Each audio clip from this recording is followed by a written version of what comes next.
সাগরে যে অগ্নি থাকে কল্পনা সে নয়। আজ আমরা পণ্ডিত ঈশ্বরচন্দ্র বিদ্যাসাগরের 205তম জন্মবার্ষিকী উদযাপন করতে এই অনুষ্ঠানে সমবেত হয়েছি। ঈশ্বরচন্দ্র বিদ্যাসাগর বাংলা তথা ভারতের সমাজ ও শিক্ষা সংস্কারের ইতিহাসে এক উজ্জ্বল নক্ষত্র। তিনি এক প্রাতঃস্মরণীয় ব্যক্তি। এক জীবনে বহুমুখী কর্ম পরিকল্পনা ও তার বাস্তবায়ন করার জন্য আমাদের কাছে তিনি চিরস্মরণীয় হয়ে রয়েছেন। আমাদের ছাত্রছাত্রীদের নিয়ে প্রতি বছরের মতো এবারও ছোট্ট এক সাংস্কৃতিক অনুষ্ঠানের মধ্য দিয়ে আমরা তাকে স্মরণ করব। প্রথমে উদ্বোধনী সঙ্গীত পরিবেশন করবে জয়িতা মাঝি।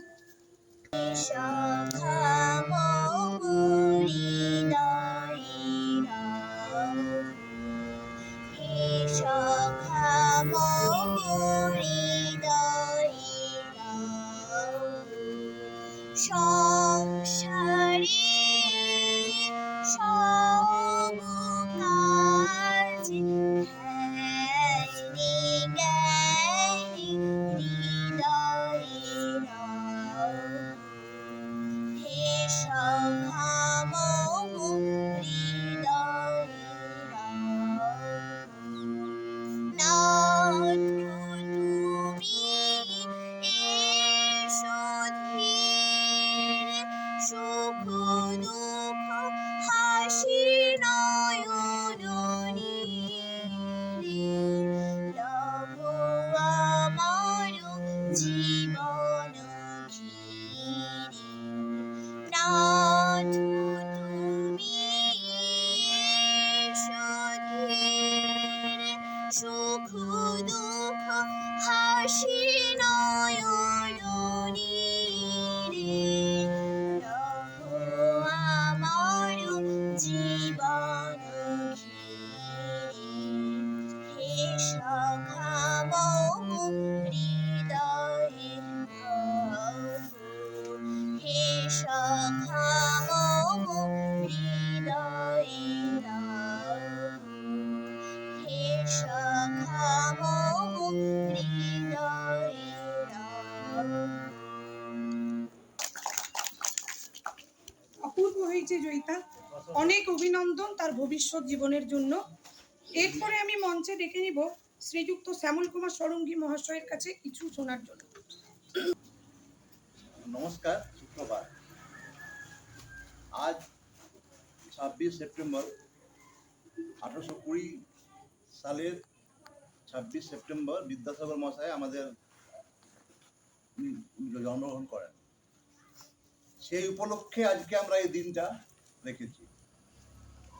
শুধু তাই নয়, এই মাসেই 5 সেপ্টেম্বর ডক্টর সর্বপল্লী রাধাকৃষ্ণের জন্মদিন ছিল। আমরা আজকে তাকেও স্মরণ করছি।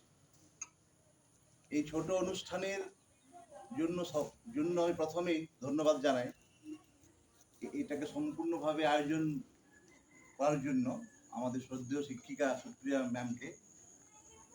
তারপরে আমার ছোট ছোট বাচ্চারা যারা খুব উৎসাহ নিয়ে এবং খুব আগ্রহের সঙ্গে, মানে আমার রাগ ধমকানি ভালোবাসা সবই থাকে তো সঙ্গে, সবকিছুকে অগ্রাহ্য করে উপেক্ষা করে বা মেনে নিয়েই তা কিন্তু আসে।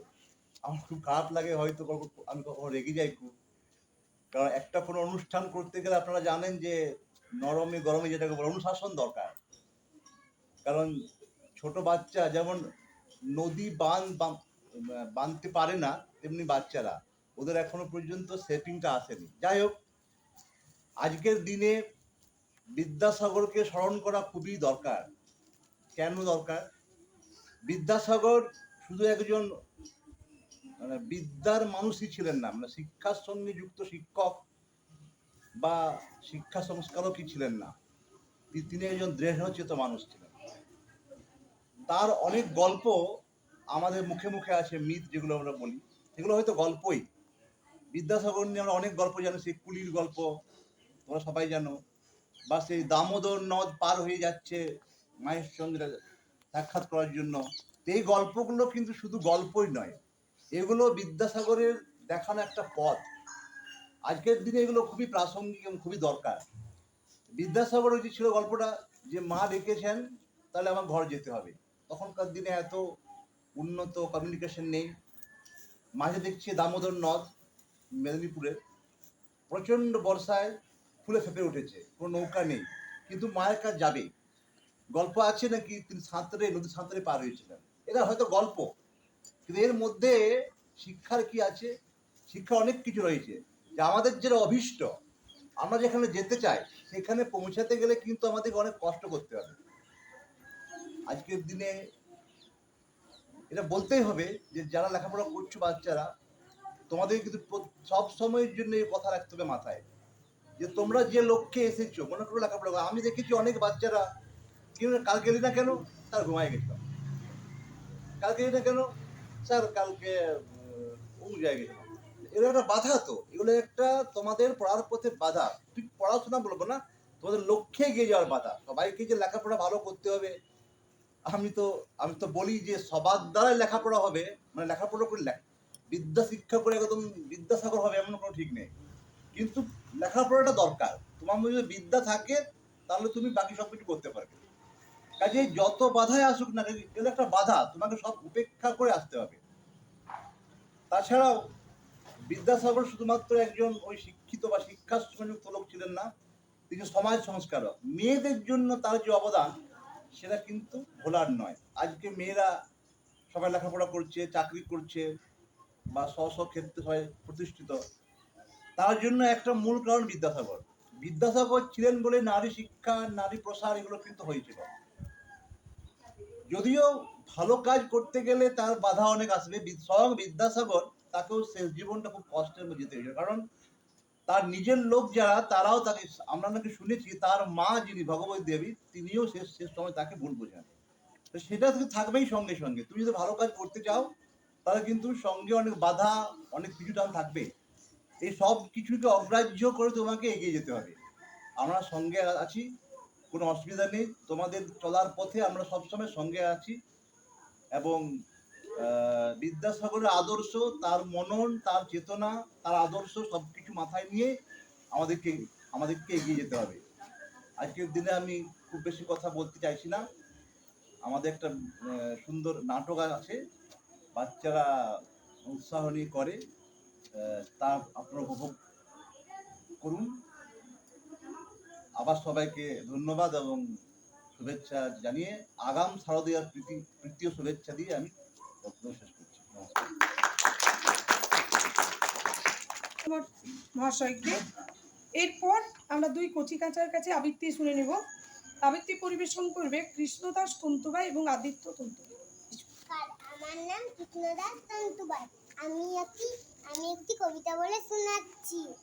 মজার দেশ, এক দেশ ছিল মজার দেশ, সব রকমের ভালো, রাতের বেলায় বেজায় রোদ, দিনে চাঁদের আলো, আকাশ তেতা সবুজ বরং, গাছের পাতার নীল, ডাঙায় চড়ে রুই কাতলা, জলের মাঝে চিহ্ন। আমার নাম আদিত্য তন্তুবাই। আমি একটি কবিতা বলে শোনাচ্ছি, তার নাম কমলা ফুল। কবি সত্যেন্দ্রনাথ। কমলা ফুলি, কমলা লেবু ফুল, কমলা ফুলিয়ে হবে কানে মতির দুল, কমলা ফুলির বিয়ে দেখতে যাবে বলার খাবে, চন্দনার বিয়ে কোথায় থাকে কমলা ফুলি, সিলেট আমার ঘর, দিয়ে বলে দেখতে যাবো কোথায় গিয়ে ভর। নমস্কার। এরপরে আমাদের যে মূল আকর্ষণ আজকের নাটকের নাম দয়ার সাগর বিদ্যাসাগর, এবং এতে অংশগ্রহণ করেছে সপ্তম এবং অষ্টম শ্রেণীর ছাত্রীরা। এবং এই যে আদিত্য এবং কৃষ্ণ, ওরাও দুটো ভূমিকায় রয়েছে। যাই হোক, একটু আমাদের সাজসজ্জা বাকি রয়েছে, এক্ষুনি নাটক শুরু হবে। আচ্ছা, নমস্কার। আজকে 26শে সেপ্টেম্বর ঈশ্বরচন্দ্র বিদ্যাসাগরের 205তম জন্মবার্ষিকী। আমরা প্রতিবারের মতন এবারেও সমবেত হয়েছি এবং চেষ্টা করছি নিজেদের মতন করে কিছুটা উদযাপন করতে, এবং বাংলার নবজাগরণের একজন পথিকৃৎ ঈশ্বরচন্দ্র বিদ্যাসাগর, তাকে কিছুটা সম্মান জানাতে আমাদের মতন করে আমাদের চেষ্টায়। ঈশ্বরচন্দ্র বিদ্যাসাগরের কোনো পরিধি হবে না, তাকে আমরা আজকের এই ছোট্ট সাংস্কৃতিক অনুষ্ঠানে কিছু মুহূর্তের মধ্যে পুরোটা ধরতেও পারবো না। না তার পুরো ব্যাপ্তি, এবং তার সমস্ত কাজ। কিন্তু তার মধ্যেও আমরা চেষ্টা করব, বিশেষ করে আমরা যে সমস্ত বিষয়ের উপর জোর দিয়েছি, আজকে একটা নাটক একটু পরে অনুষ্ঠান করা হবে এখানে, দয়াসাগর বিদ্যাসাগর, বিধবা বিবাহ আন্দোলন। আজকে হয়তো হিন্দু বিধবার পুনর্বিবাহ, উইডো রিম্যারেজ অত্যন্ত সাধারণ একটা ব্যাপার, কিন্তু সেই সময়কার দিনে ঈশ্বরচন্দ্র বিদ্যাসাগর এই কাজটা করেছিলেন। এবং আমি একটু আগে বললাম যে বাংলার নবজাগরণ, না কেবলমাত্র বাংলা নয়, তখন অবিভক্ত বাংলা, এটা 1856 খ্রিস্টাব্দের কথা। তখন সমগ্র অখণ্ড ভারতবর্ষের রাজধানী হলো কলকাতা, আজকে পশ্চিম বাংলার রাজধানী কলকাতা। তো সেই কলকাতা মহানগরীর মুখে দাঁড়িয়ে সে সময় বিধবা বিবাহের জন্য আন্দোলন করা হয়েছিল, এবং মাত্র কয়েকজনকে সাথে নিয়ে একটা পুরো সমাজের বিরুদ্ধে। আর তার যে উপকার সেটা কিন্তু ভোগ করেছিল সমস্ত দেশ, আজ পর্যন্ত ভোগ করছে। ঈশ্বরচন্দ্র বিদ্যাসাগর কেবলমাত্র বাংলা নয়, সমস্ত ভারতবর্ষের ইতিহাসে সমাজ সংস্কার এবং শিক্ষা সংস্কারের ইতিহাসে এক উজ্জ্বল লক্ষণ। আর সবচেয়ে বড় কথা হলো এই যে ঈশ্বরচন্দ্র বিদ্যাসাগর আমাদেরকে নতুন করে শিখিয়েছিলেন, ভাবতে শিখিয়েছিলেন, আমাদের বর্ণ পরিচয়, বোধোদয়, এমনকি সহজভাবে যে বাংলা ভাষার একটা আধুনিকীকরণ, বাংলা ভাষাকে সহজ করে ছাত্রছাত্রীদের কাছে উপস্থাপন করা, এটার পিছনে একটা বড় কৃতিত্ব কিন্তু রয়েছে ঈশ্বরচন্দ্র বিদ্যাসাগরের। বিশেষ করে সে সময় যেভাবে লেখা হতো সাহিত্যে, বঙ্কিমচন্দ্র চট্টোপাধ্যায় ছিলেন সে সময়কার সব থেকে সম্মানীয় লেখক। তো তার সামনে সামনে দাঁড়িয়ে ঈশ্বরচন্দ্র বিদ্যাসাগর কিন্তু বাংলা ভাষাকে সাধারণ মানুষের জন্য ভাবার চেষ্টা করেছিলেন। এই জন্য বিদ্যাসাগর আজকের দিনে প্রাতঃস্মরণীয়। তাকে সম্মান জানিয়ে আমি আমার ছোট্ট কথা শেষ করলাম। আপনারা সকলে শেষ পর্যন্ত সাথে থাকুন এবং যারা এই নাটকটা করছে তাদেরকে উৎসাহ দিন। ধন্যবাদ। জন্য এরপর আমাদের নাটক শুরু হবে। আচ্ছা, বিদ্যাসাগর তুমি বিখ্যাত ভারতে, করুণার সিন্ধু তুমি সেই জানে মনে। মাইকেল মধুসূদন দত্ত প্রকৃতই বলেছিলেন, বিদ্যাসাগর একদিকে যেমন করেছেন শিক্ষা সংস্কার, লিখেছেন বর্ণ পরিচয়, বোধোদয়ের মতো বইগুলি, একই রকমভাবে ছুটে বেরিয়েছেন গ্রামে গ্রামে স্ত্রী শিক্ষা প্রবর্তনের উদ্দেশ্যে। আবার তারই মন কেঁদে উঠেছিল বিধবাদের দুর্দশা দেখে। তিনি গড়ে তুলেছিলেন বিধবা বিবাহের জন্য আন্দোলন। সেই ঘটনাকেই আশ্রয় করে সপ্তম এবং অষ্টম শ্রেণীর ছাত্রীরা অভিনয় করবে বাস্তব নির্ভর এক নাটক দয়াসাগর বিদ্যাসাগর। পরিচালনায় শ্রীযুক্ত শ্যামল কুমার ষড়ঙ্গী মহাশয় এবং আমি সুপ্রিয়া দেওঘরিয়া। নাটকটি লিখেছে জ্যোতিষ্ক ষড়ঙ্গী। যাই হোক, এরপর নাটক শুরু হচ্ছে। সকলকে একটু ধৈর্য ধরে নাটকটি দেখার জন্য অনুরোধ রইল। চকদিহির জমিদার সারদা প্রসাদ সিংহ রায়ের বাড়ি, বিরাট হল ঘরে ব্রাহ্মণ ভোজনের ব্যবস্থা করা হয়েছে। 2 জন পারিষদকে নিয়ে জমিদার মশাই স্বয়ং তদারকি করছে। একে একে অতিথিদের আগমন হচ্ছে।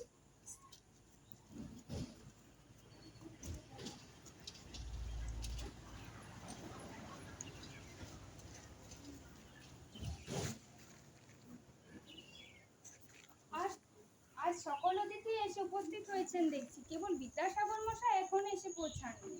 ওনার কি আর কাজের শেষ আছে? উনি হয়তো আসতেনই না। আমি ওনার সংস্কৃত কলেজের সংস্কারের কাজে কিছু সাহায্য করেছি, সেই ব্যাপারে আজ কথা বলার আছে। না হলে এইসব ব্রাহ্মণ ভোজন টোজন তিনি করেন না। কলিকাল পড়ল বটে, বামুনের ছেলে ইংরেজি কিতাব পড়ছে, এনা হয়েছে সয়েই গেছে।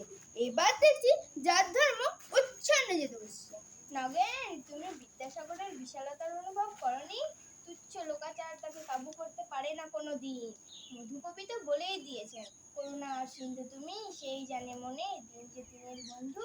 শুনেছিলাম এদিকে তার একটা বালিকা বিদ্যালয় খোলার কথা রয়েছে। সত্যি সমাজ সংস্কারের ইতিহাসে রাজা রামমোহনের পর এমন মানুষ আর আসেননি। হ্যাঁ, রামমোহনের মেয়ে ছেলে রমাপ্রসাদ রায়ও সে কথা এক বাক্যে স্বীকার করেন।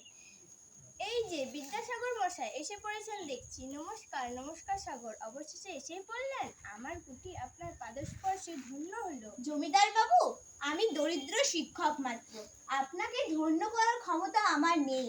চলুন, স্নানান্নিক সেরে নেবেন। তার দরকার পড়বে না, স্নান আমি সেরে এসেছি আর আহ্নিক করি নেই। ব্রাহ্মণ সন্তান হয়ে আহ্নিক করেন না, এতে কর্মলাভ হবে তো?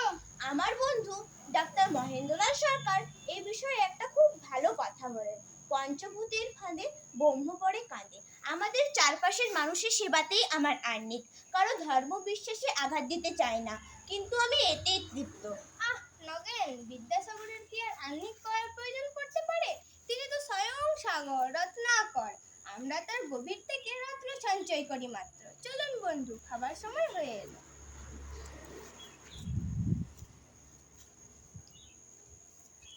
সকলে খেতে বসেছেন।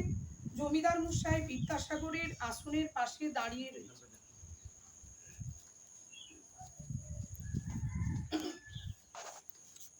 এমন সময় সাদা থান পরিহিতা বাল বিধবার প্রবেশ। বাবা বাবা, আমাকে একটা লুচি দাও না। মাকে কত করে বললুম আমার খিদে পেয়েছে, মা আমায় খেতে দিচ্ছে না। এমন করে না মা, আজ যে একাদশী, আজ উপবাস না করলে তুমি শ্রী ভগবানের পায়ে স্থান পাবে কিভাবে? আজ খাওয়ার কথা মনে আনা যে পাপ। কিন্তু আমি যে সকাল থেকে কিচ্ছুটি খাইনি, মাথাটা কেমন যেন ঘুরছে। তুমি ঘরে শুয়ে থাকো মা, দেখো একটু ভালো লাগছে। তাই হবে, প্রতিবার একাদশীর দিন তুমি আমায় এমন করে বোঝাও। এমন চলতে থাকলে আমি একদিন মরেই যাব দেখো। করেন কি বন্ধু? আপনি এত বিচক্ষণ এবং উদার মনের মানুষ, আপনি আপনার কন্যার সাথে এমন অন্যায় করছেন? বিদ্যাসাগর মশাই, আপনি তো কলকাতায় অধ্যাপনা করেন, কিন্তু আমাকে যে গ্রামে বসেই জমিদারি করতে হবে। একাদশীর দিনে বিধবাকে ভোজন করালে কুলপতিরা আমায় বহিষ্কার করবে যে। পণ্ডিত, আমি আপনার অনেক সুখ্যাতি শুনেছি, কিন্তু আপনি এমনতর অবিবেচকের মতো কথা কিভাবে বলতে পারেন? শুধুমাত্র সধবারাই পারে পতির থালায় দিনান্তে খাদ্য গ্রহণ করতে। বিধবারা অভিশপ্তা, তাদের সে অধিকার নেই। এই খবর আমার আর গলা দিয়ে নামবে না। তবে সমাজের এই নিয়ম পরিবর্তন করা উচিত। আমি আজ এখানে প্রতিজ্ঞা করে যাচ্ছি, বিধবার পুনর্বিবাহ আমি একদিন প্রচলন করবই।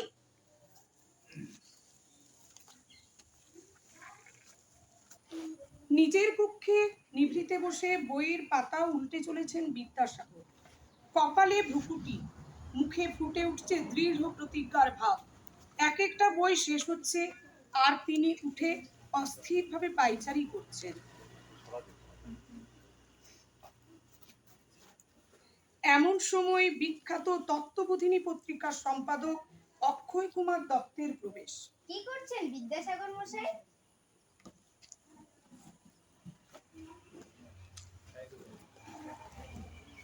দেখো দেখো অক্ষয়, কি ভয়ঙ্কর জিনিস পেয়েছি আমি। কি জিনিস সাগর? কি পেয়েছি শুনবে? এই পরাশর সংহিতার শ্লোক। নষ্টে মৃতে প্রব্রজিতে ক্লেবে চোপতিতে বত পঞ্চশাপত সুনারিণং পতিরন্ন বিধিয়তে। অর্থাৎ স্বামী যদি চরিত্রহীন হয়, মৃত হয়, প্রবজ্জা গ্রহণ করে, নপুংসক হয় অথবা হারিয়ে যায়, এই 5 ক্ষেত্রে হিন্দু নারীদের পুনর্বিবাহ স্বীকৃত। এ তো যুগান্তকারী এক আবিষ্কার। এর আগে সমাজে রাজা রামমোহন ছাড়া এমনতর চিন্তা ভাবনা কেউই করতে পারেননি। রামমোহনের অপার করুণায় মেয়েরা চিতার আগুন থেকে মুক্তি পেয়েছে অক্ষয়, কিন্তু বাংলার ঘরে ঘরে বিধবারা জীবন মৃত হয়ে জ্বলে পুড়ে মরছে। আমার গ্রাম বীরসিংহে আমার এক বাল্য সখী ছিল। শৈশবে তার সাথে খেলাও করেছি।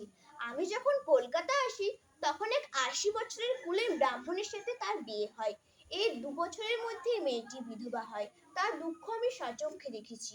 অমন যেন বিশ্বের কোনো ভূখণ্ডে কোনো নারীর সাথেই না ঘটে। আপনি এই ব্যাপারে প্রচারমূলক কিছু লেখা দিতে পারবেন? তাহলে তত্ত্ববোধিনীর পরের সংখ্যায় সেই লেখা ছাপবো। মানুষের মধ্যে সাড়া জাগাতে হবে। হ্যাঁ, একখানা প্রবন্ধ তৈরি হয়েছে, এই নাও। বিধবা বিবাহ প্রবর্তিত হওয়া উচিত কি না? বাহ, সুন্দর বিষয়। এই লেখা ছাপা হলে দেশে একটা আলোড়ন তৈরি হবে।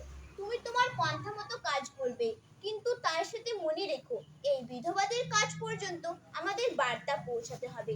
এদের মধ্যে অনেকেই পড়ে রয়েছে দেশের বৃহত্তর নিরক্ষর শ্রেণীর মানুষের মধ্যে। এদের বাবা মা 8 কি 9 বছর বয়সে কোনো 80 বা 90 বছর বয়সী কুলীন ব্রাহ্মণের হাতে এদের তুলে দেয়, শুধুমাত্র কন্যা উদ্ধারের জন্য। এতে নাকি বাপ মায়ের ইহকাল পরকাল রক্ষা পাবে। আর অপরদিকে ওই নাবালিকা 2-3 বছরের মাথায় বিধবা হয়ে ভাই বা দাদার সংসারে দাসী বৃত্তি করবে। ওদের এই দুর্দশা ঘোচাতে ব্যাপক গণ আন্দোলন চাই। আমি খুব শীঘ্রই ব্যবস্থা করছি। প্রথমেই আমাদের প্রচুর মানুষের স্বাক্ষর সম্বলিত বিধবা বিবাহ সমর্থনে এক পত্র সাহেবের কাছে পাঠাতে হবে, নচেত এই প্রস্তাব ব্রিটিশ খুব শীঘ্রই ন্যূনতম ১,৫০০ মানুষের স্বাক্ষর সম্বলিত আবেদনপত্র ইংরেজ রাজদরবারে পাঠিয়ে দাও।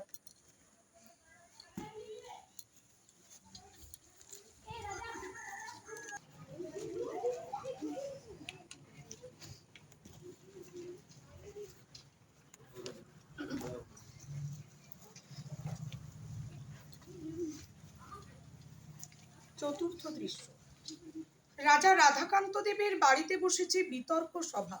উপস্থিত রয়েছেন বিদ্যাসাগর, অক্ষয় কুমার দত্ত, রাধাকান্ত দেব, এক বিশিষ্ট ব্রাহ্মণ পণ্ডিত এবং কিছু সাধারণ লোক। সবার হাতেই রয়েছে একটি করে বিধবা বিবাহ প্রচলিত হওয়া উচিত কি না পুস্তিকা। আমাদের এখানে আজ বিদ্যাসাগরের প্রস্তাবিত বিধবা বিবাহ আইনের যৌক্তিকতা নিয়ে বিতর্ক হবে। নিজের পক্ষে সওয়াল করার জন্য উপস্থিত রয়েছেন স্বয়ং বিদ্যাসাগর। অপরদিকে মত প্রকাশ করবেন এই শহরেরই অন্য একজন প্রখ্যাত ব্রাহ্মণ পণ্ডিত। আমি সরাসরি বলতে চাই এই প্রস্তাব অন্যায়, অযৌক্তিক ও ভীতিপ্রদ। এর কারণে যে এর ফলে সনাতন সভ্যতার পতন ঘটবে। কেন? পণ্ডিত হিসেবে আপনাকে সবাই মান্য করে, কিন্তু আপনার কাছ থেকে এরকম প্রস্তাব আশা করিনি। জানেন কি, স্বয়ং বঙ্কিমচন্দ্র তার বিস্মৃত উপন্যাসে বলেছেন, এই যে বিধবা বিবাহের ব্যবস্থা করবে সে যদি পণ্ডিত হয় তবে মূর্খ কে? কিন্তু এ তো আমি বলছি না, শাস্ত্রেই এর বিধান রয়েছে, আর তা তো আমার পুস্তিকায় উল্লিখিতও হয়েছে। আপনার কি মনে হয় ওই বিধান আমরা মানব? যদি ওই শ্লোক অভ্রান্তই হবে তবে সেখানে কত কেন বলা হলো, কত কেন বলা হয়নি? আপনি শ্লোকের ভুল ব্যাখ্যা করেছেন। কারণ এই পত আদি সংস্কৃত শব্দ। পত শব্দের উৎপত্তি অনেক পরে হয়েছে। পরাশর সংহিতা রচনাকালে পতই শব্দই প্রচলিত ছিল। এই কথায় আপনি এই মুহূর্তে বেঁচে যেতে পারেন, কিন্তু এই পাপ থেকে বাঁচতে পারবেন তো? পাপেতে কি দেখলেন? বৈদিক যুগ থেকে আজ পর্যন্ত যত বিধবাকে সমাজ জীবনমৃত করে রেখেছে, তার ফলে যে পাপ লেগেছে, এ পাপ তার চেয়ে বেশি কিছু নয়। পণ্ডিত মশাই, যুগ ধর্মকে অস্বীকার করা অর্থ হলো নিজের পতনকে আহ্বান করা। নারীদের আজ শৃঙ্খল ছেড়ে বার হওয়ার সময় হয়েছে। আপনারা আজ তাদের ঘৃণ্য লোকাচার দিয়ে বাঁধতে পারবেন না। আপনারা এখানেই থাকুন। আপনাদের জ্ঞানের পরিচয় পেয়ে আমি অত্যন্ত প্রীত হয়েছি। দুই বিতর্ককারীকেই আমার পক্ষ থেকে পুরস্কৃত করা হবে, কিন্তু এই সমস্যার সমাধান এখানে হওয়ার নয়। আজকের সভা তাই এখানেই শেষ। আরো কঠিন হয়ে যায়। বিভিন্ন আইনি পদ্ধতি অবলম্বন করে এই বিষয়টিকে বিদ্যাসাগর লর্ড ক্যানিং এর দরবারে নিয়ে যায়। সেখানেও এক চরম বিতর্ক শুরু হয়। একদিকে গোঁড়া সমাজপতিরা এবং অন্যদিকে বিদ্যাসাগরের নেতৃত্বে সংস্কারকামী তরুণেরা ইংরেজ রাজদরবারে নিজেদের পক্ষ অবলম্বন করে আপিল করে। শুরু হয় চরম বাগযুদ্ধ।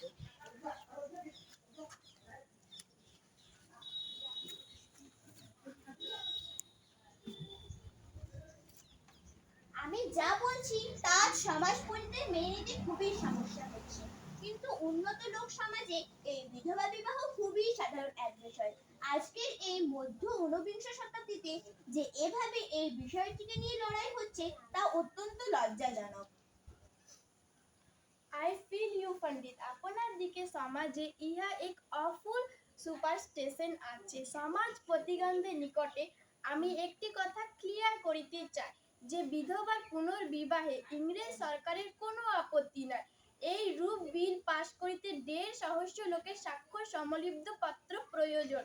তাই বিদ্যাসাগর তাহা দিতে সক্ষম হইয়াছেন। এই মুহূর্তে এই আইনটি পাশ করা উচিত হইবে। কিন্তু সাহেব, এর মাধ্যমে যে সমাজ উচ্ছন্নে যাবে। গীতায় অর্জুন বলেছেন, অধর্ম অভিভবাৎ কৃষ্ণ প্রদর্শন্তি কুলস্ত্রিয় স্ত্রীষু দুষ্টাসু বর্ষেয় জায়তে বর্ণ সংকর। অর্থাৎ স্ত্রীলোক যদি স্বেচ্ছায় বিধবা বিবাহ করে তবে তারা অধর্মের ভাগীদারি হয়ে বর্ণ সংকরের সৃষ্টি হবে। কিন্তু আপনি এটা উল্লেখ করলেন না যে কৃষ্ণ এই শ্লোকে কি উত্তর দিয়েছে। অর্জুনের মন্তব্যের অসারতা গীতায় প্রমাণিত। সর্বোপরি বিধবা বিবাহের সমর্থনে স্বয়ং পরাশর তার সংহিতায় শ্লোক দিয়েছেন। কুলপতিগণ শুনুন, আমি গীতা, কোরআন, বাইবেল ইত্যাদি সকল গ্রন্থই পাঠ করিয়া দেখিয়াছি। বিধবার পুনর্বিবাহে সকল ধর্মই সম্মতি দেয়, সকল শাস্ত্রই তা অনুমোদন করে। রাজ্য সিদ্ধান্ত করিতেছে যে উইডাউ অদ্য হইতে উইডো রিং ম্যারেজ প্রচলিত হইল। আজিকার সভা এখানেই সমাপ্ত করিলাম, আমার অন্যত্র কর্ম রইয়াছে। সবাই সবাই চেয়ার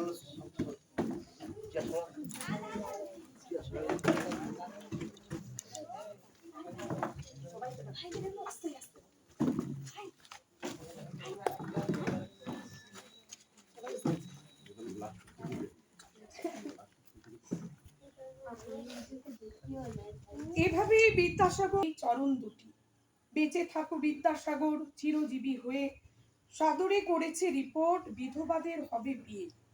তার স্মরণে আজকের এই নাটিকা। অভিনয়ে সপ্তম এবং অষ্টম শ্রেণীর ছাত্রছাত্রীরা, প্রত্যেকের সঙ্গে আপনাদের একটু পরিচয় করিয়ে দিই। জমিদারের ভূমিকায় অক্ষয় কুমার দত্তের ভূমিকায়, মনিকা লর্ড ক্যানিং সাহেবের ভূমিকায়, সম্পা কৈপত্য, রাধাকান্ত দেবের ভূমিকায়, মৌমিতা তন্তুবাই, ব্রাহ্মণের ভূমিকায় জয়া তন্তুবাই, এবং দুই ছোট্ট ব্রাহ্মণের ভূমিকায়, কৃষ্ণদাস তন্তু পাই, এবং প্রথম পারিষদ, খুশি মাঝি, দ্বিতীয় পারিষদ রুনা নন্দী, এবং গোড়া ব্রাহ্মণের ভূমিকায়, দৃষ্টিরন্ত, এবং মূল বিদ্যাসাগরের ভূমিকায় জয়িতা মাঝি।